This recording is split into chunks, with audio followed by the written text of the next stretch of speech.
Tonight, we begin with the future of everything. The White House making big moves today related to artificial intelligence. President Biden delivering remarks on the initiative, calling AI a serious responsibility.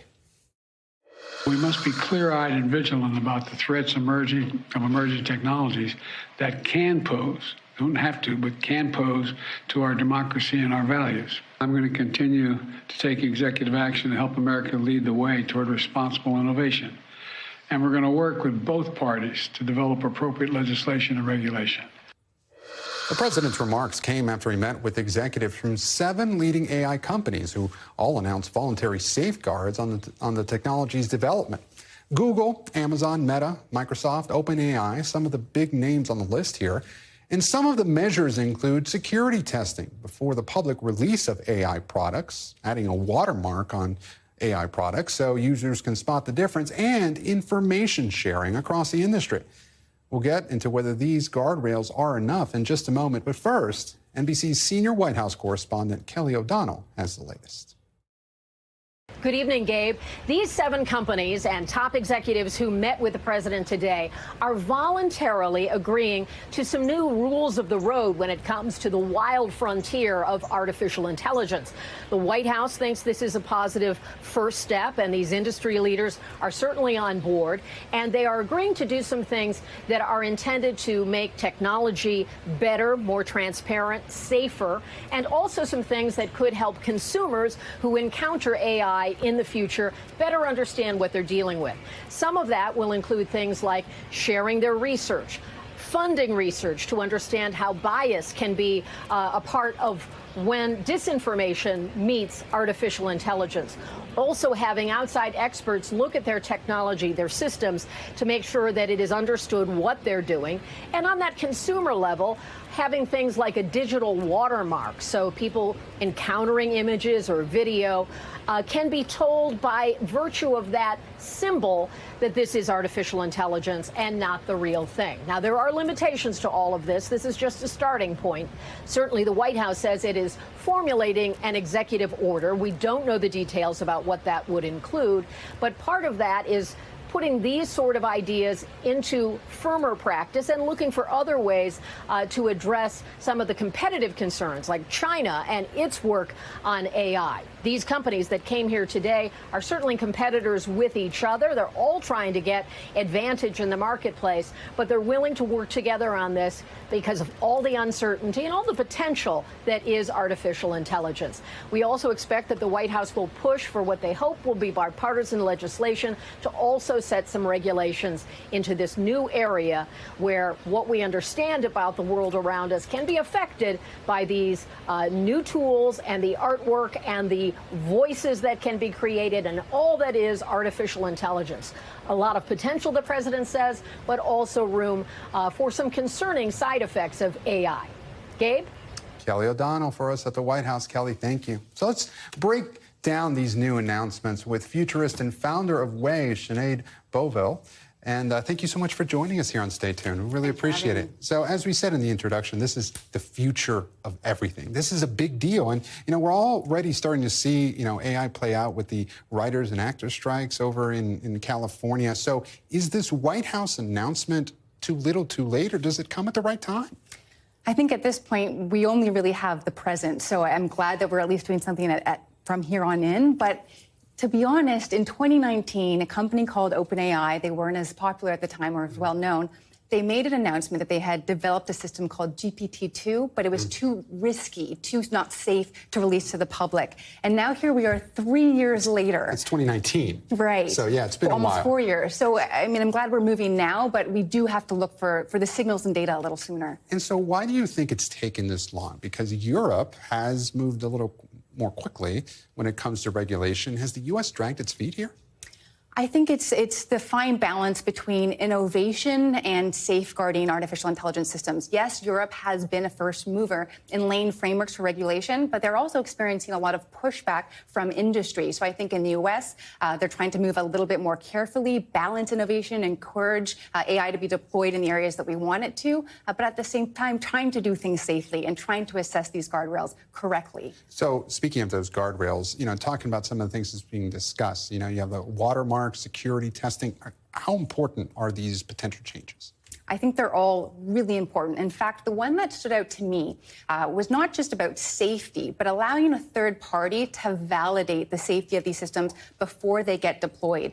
And why I found this really important is because it showed that the administration is actually listening to independent auditors and experts. This is something that they've asked for, and the administration responded with it. So we just put up that list. What is missing from that list? What else needs to be done here?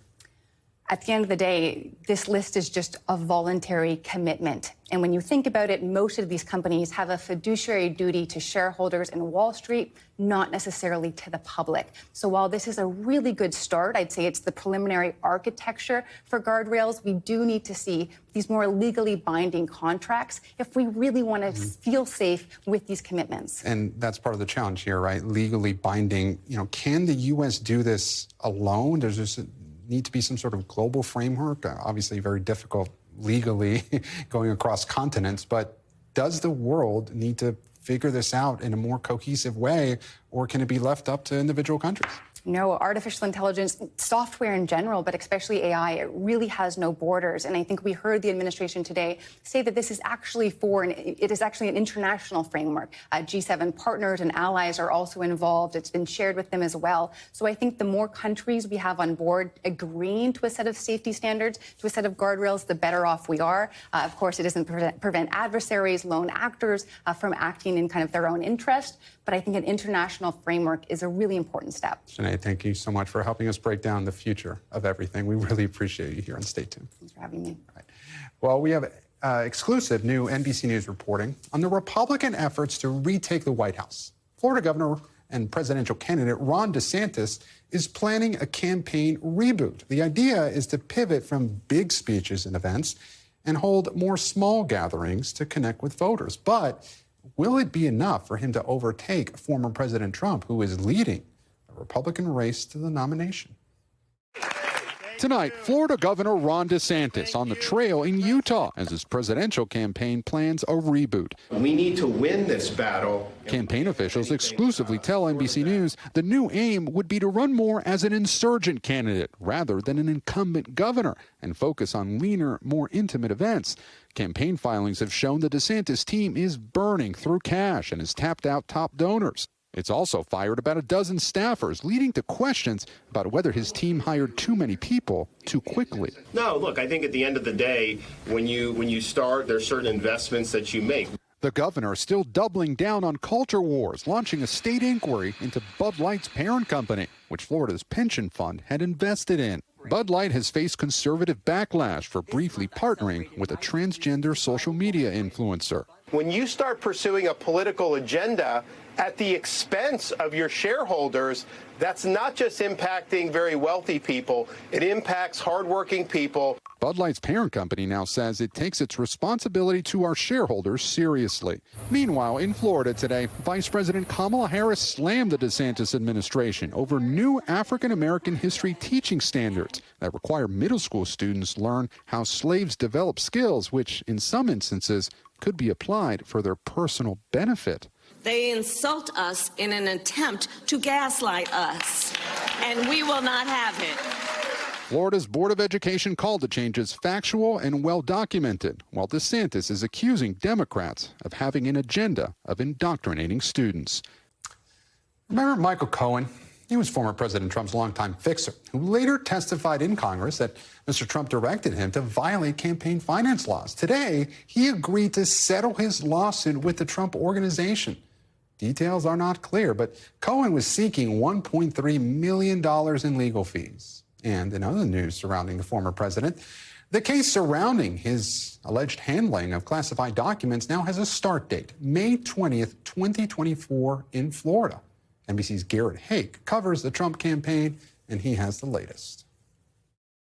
Gabe, one trial off the former president's calendar, another trial on the former president's calendar. This Michael Cohen matter, it has been settled. Sources on both sides of it say, though we don't know the specific details, but it spares anybody from the Trump organization or Trump family from having to testify. And that trial was scheduled to start next week. This is just one headache that the former president and his legal team didn't need. Now they're through with it. The classified documents trial, on the other hand, is on the calendar for May, although it's entirely possible it could slide back further further than that. I would argue that politically speaking, having it in May is a pretty good solution for the Trump folks here. If you think he's going to be the nominee by mid-May, he's liable to have the nomination sewn up. It won't take him off the trail in any meaningful way. But it's before the conventions, before the fall pivot to the general election, when folks really start paying attention to electoral politics. So as decent a time as any to have your candidate on trial, which is not something you ever want. Now, on the 2020 election case, that's still the big one, and it's still the big outstanding question as we go into next week. We know that the grand jury heard this week from this former campaign and White House aide, Will Russell, who's mostly interesting because of his proximity to Donald Trump, the things he might have overheard or the conversations he might have had. Source telling NBC News that the grand jurors wanted to know about the former president's mindset. What was he thinking? What was he feeling around the events of January 6th? It's all interesting, and it's all just another data point that makes me think if we're going to see an indictment, as we most likely are, based on this target letter that went to Donald Trump on Sunday, it's going to happen sooner rather than later. So, Gabe, I don't know about you, but I'm not making any plans to go anywhere further than about 20 feet from this camera next week. Garrett Haake, a lot to watch in Trump world. Garrett, thanks so much. Still to come, priced out. Buying a house is so unaffordable right now that parents are handing over cash to their kids. So how would you like someone to buy a house for you? Yeah, with mortgage rates sky high and affordability at an all-time low, the prospect sounds pretty nice, right? Well, for some kids, it is actually a reality. CNBC's Diana Olick has the story. After cooling off for much of the past year, home prices are now matching the mercury this summer. In June, prices nationally hit the second highest on record. This even as mortgage rates heated as well. 7% mortgage rates are now the new normal, and people are accepting it. Prices now are up over 2% from a year ago, according to Redfin, the biggest increase since December and the second straight gain after nearly 5 months of declines. Usually when rates go up, housing prices go down, but this time both are up. It's dropped affordability to an all-time low. It's all because there's just so little for sale. Potential sellers are sitting it out, holding on to the record low mortgage rates they got just a few years ago. No wonder bidding wars are back and more buyers like Patty King are using all cash to stay competitive. We did have the advantage, but as soon as we saw things, we'd go decide that we want to put an offer in and it'd be gone. The cash finally got King a condo, which she bought for her 24-year-old son who can't afford today's prices at today's rates. Rents are still crazy expensive. He doesn't want to throw away money. I didn't want him to throw away money on something that he would never actually end up owning. It's a growing trend, parents buying for their adult children and either letting them pay back over time or wait for mortgage rates to drop to take out a loan of their own. Banks are charging 7%. Mom and dad aren't charging 5 or 6 or 4%. They just want the principal back. And the satisfaction of giving their kids a chance at an investment that is increasingly out of reach. For NBC News, Diana Olick, Washington. And coming up, the DOJ is threatening to sue Texas over the buoy border along the Rio Grande. But first, look, you got to see this. Nearly 140 bearded men who look like Ernest Hemingway are flocking to Key West, Florida. That's right, it's the annual Ernest Hemingway Look-alike Contest in honor of the writer and local who was born 124 years ago this weekend. A winner is set to be chosen Saturday night at Sloppy Joe's Bar, one of the author's favorite hangouts back in the day. We'll be right back.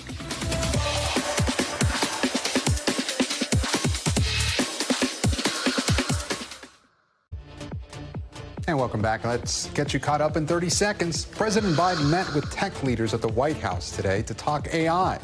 Google, Microsoft, OpenAI, and others made a commitment to better manage artificial intelligence. The Hollywood actor strike is entering its second week, leaving TV and movie sets empty. It seems there's no end in sight, and the two sides still are not talking.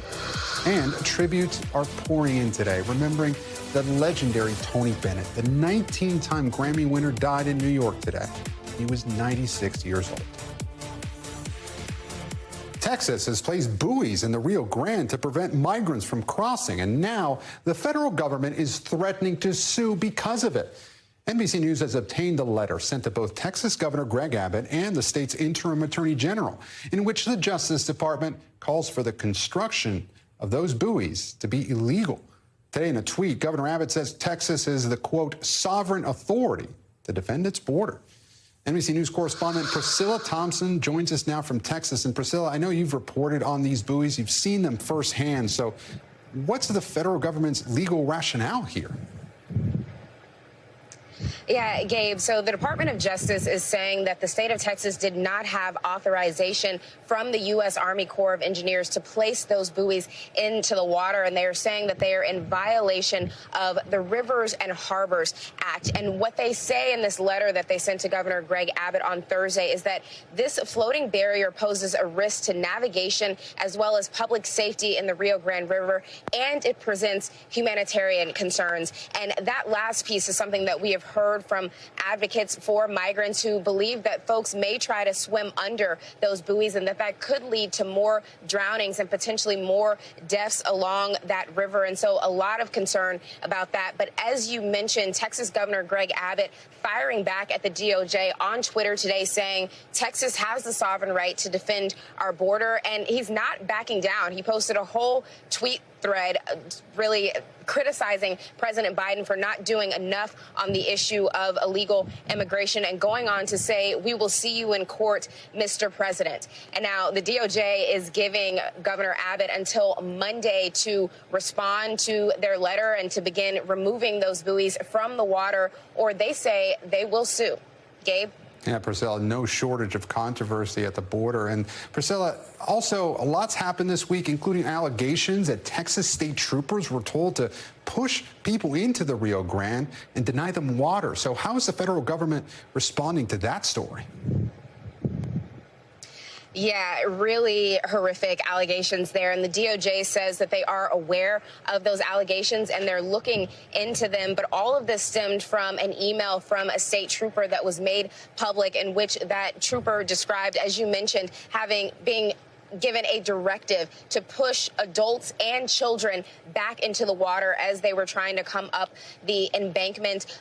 Also saying that he was told to deny them folks water in these extreme temperatures that we're dealing with. And he described a number of other really troubling scenarios, including people getting caught and stuck in the barbed wire and not being helped. He even mentions a 19-year-old woman who he says was having a miscarriage as she was being cut by that barbed wire. And so very concerning allegations. There are officials here in Texas that are calling for state investigations into those allegations, and the DOJ is saying now that they are also looking into it. Gabe? Priscilla Thompson, thank you. A South Florida farm worker died on the job, and now his family is pleading for laws to be changed. His family is blaming the extreme heat for his death. Nico Clemens from our South Florida station, WTVJ, has more.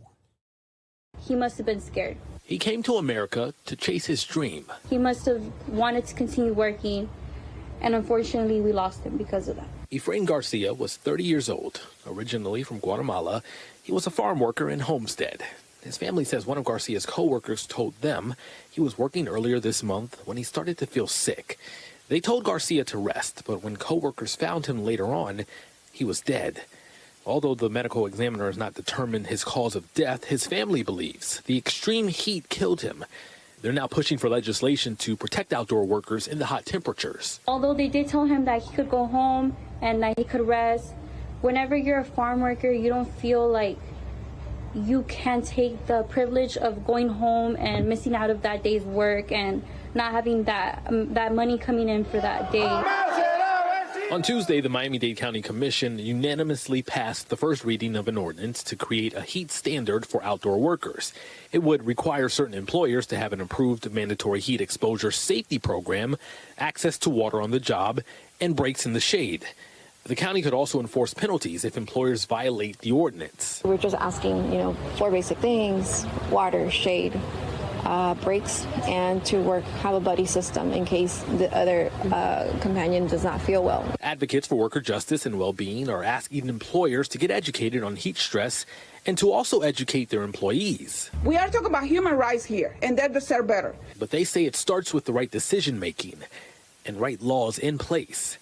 In Homestead, Nico Clemens, NBC6 News. Let's take a quick look around the world in 80 seconds. For the fourth night in a row, Russian missiles have struck the southern port city of Odessa in Ukraine. Grain warehouses were targeted, according to one Ukrainian official, and 2 people were also injured in the attacks.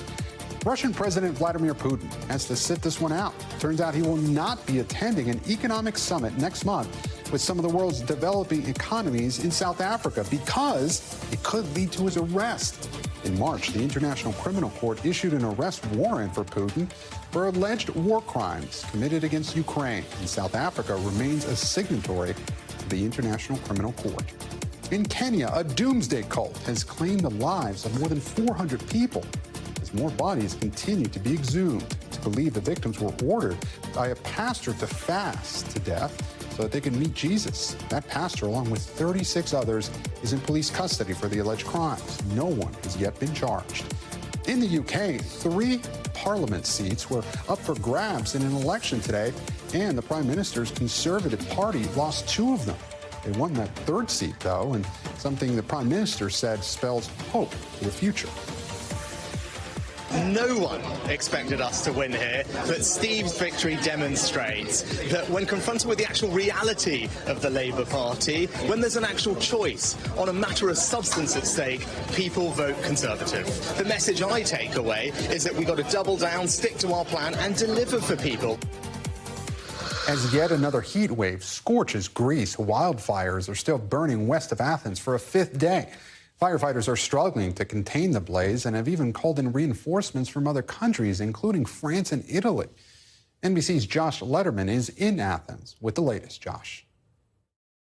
With Greece sweltering under a 2nd consecutive heat wave, we spent much of the day today in the region west of Athens that has been hard hit by these wildfires that are popping up all over the country. Some 52 new fires erupting today, according to firefighting officials here. And 2 things really stood out. One, the scorched earth visible for large swaths of the land west of Athens, where everything that you can see is black, from trees to burnt out homes and vehicles. And the second, little embers and areas of smoke erupting into larger fires. And this is really the problem that firefighters are facing here. As soon as they get an area of fire under control, the heat picks up, the wind picks up, and suddenly those areas that had burned before are once again on fire. And so they are essentially playing whack-a-mole, trying to get on top of this as these fires continue to rage in many areas out of control. And we are beginning to see the mounting human toll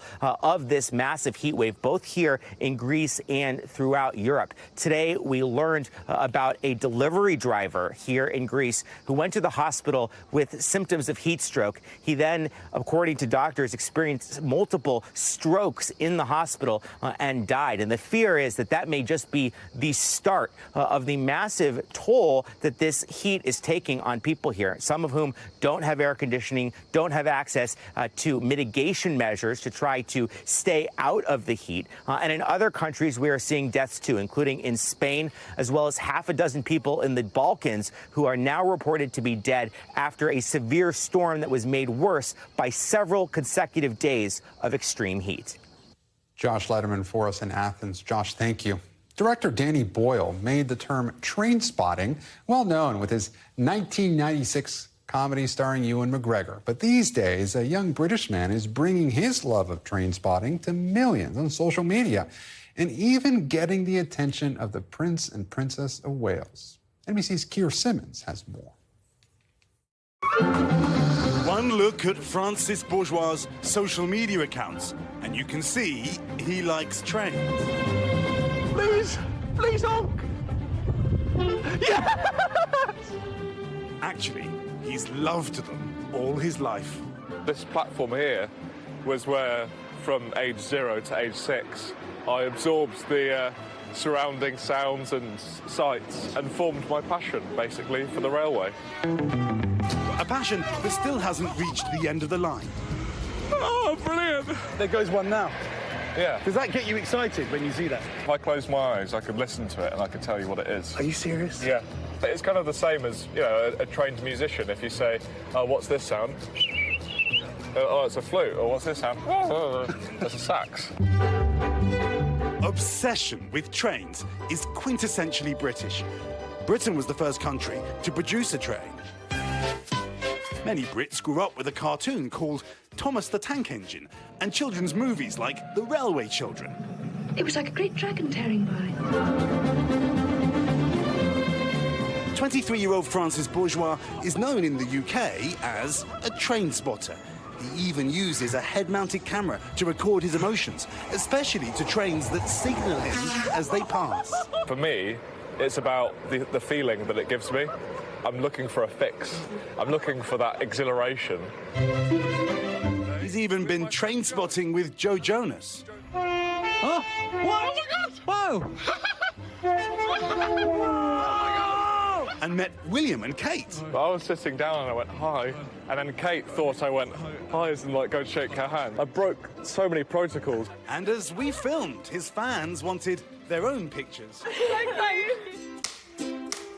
The thing is, train spotting was not cool in Britain. Not even close. Not until Francis changed that conception. There was a kid that came up to me and he said, thank you so much, because I'm no longer bullied at school anymore.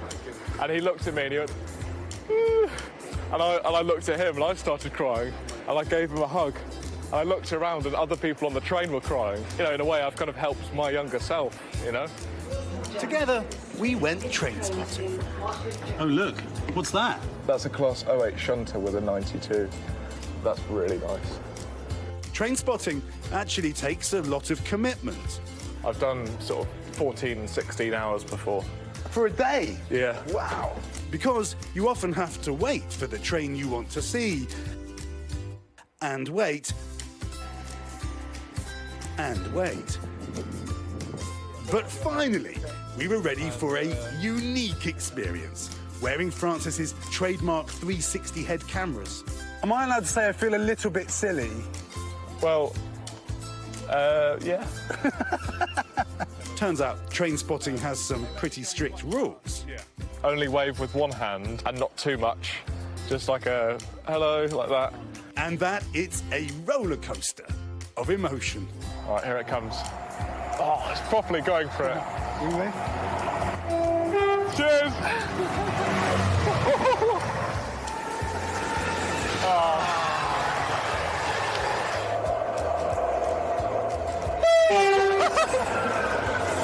There we go. For Francis, who's even written a book, having his passion accepted is the greatest high of all. You're part of letting people know that it's okay. Letting people know that it's okay to be different. Ideally, everyone should be accepting of one another, especially in schools. I'd like there to be a change in awareness that people who are different should be accepted and even celebrated. Keir Simmons, NBC News. Oh, what a great piece. And, you know, Keir just had way too much fun with that. How is it possible he can wear that 360 camera and not look silly? Anyway, we thank Keir for that report. Running one marathon is hard enough. 50 seems impossible, but what about 50 in just 50 days? Next, the incredible story of a retired cop who laced up his shoes every single day for a very good reason. He's the kindest man, genuinely, but he's crazy. I mean, he's insane.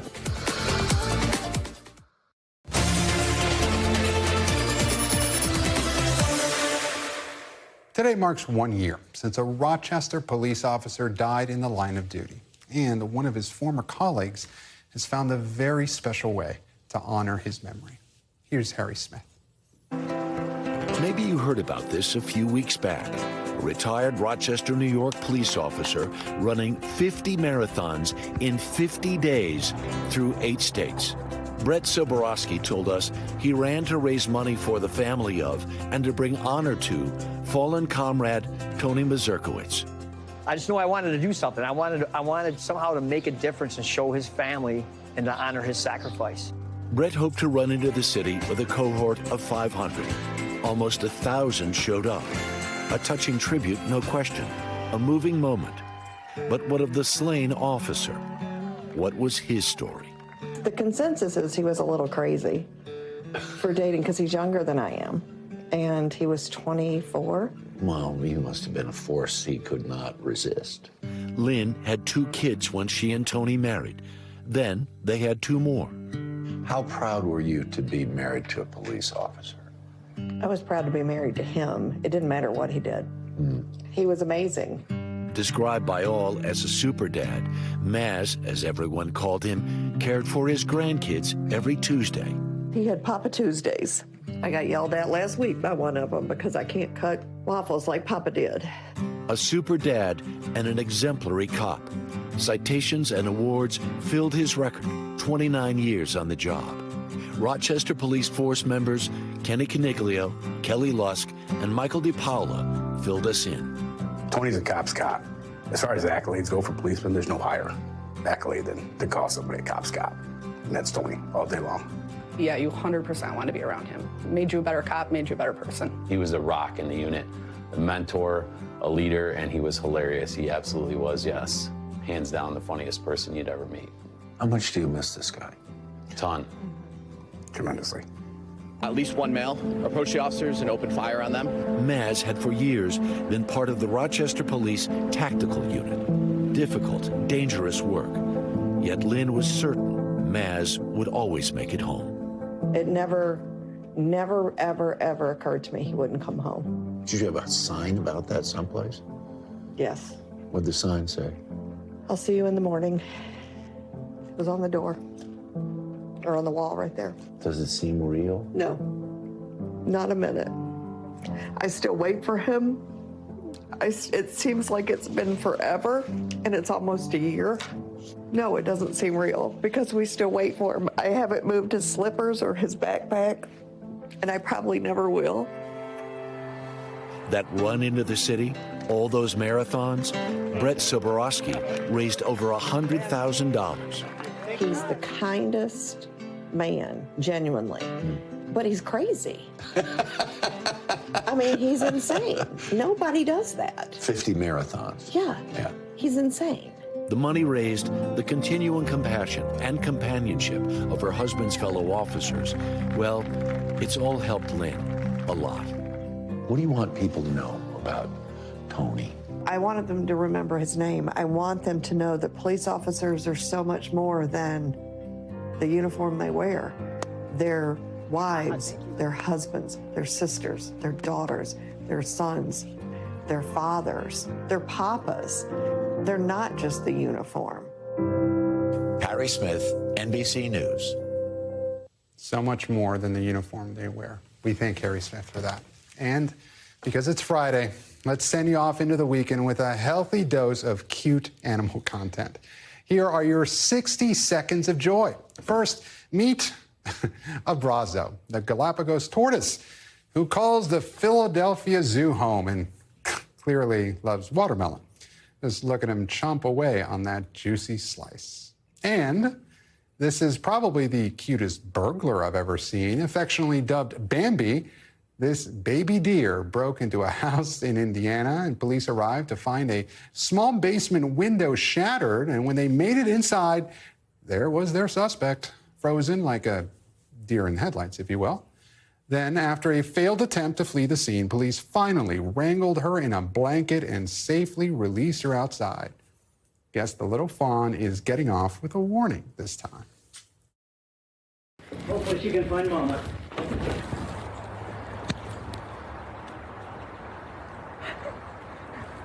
Well, that's a different experience. Yeah. Well, the story indeed. And that does it for us tonight. I'm Gabe Gutierrez. Gadi will see you on Monday, but until then, stay tuned now. Thanks for watching our YouTube channel. Follow today's top stories and breaking news by downloading the NBC News app.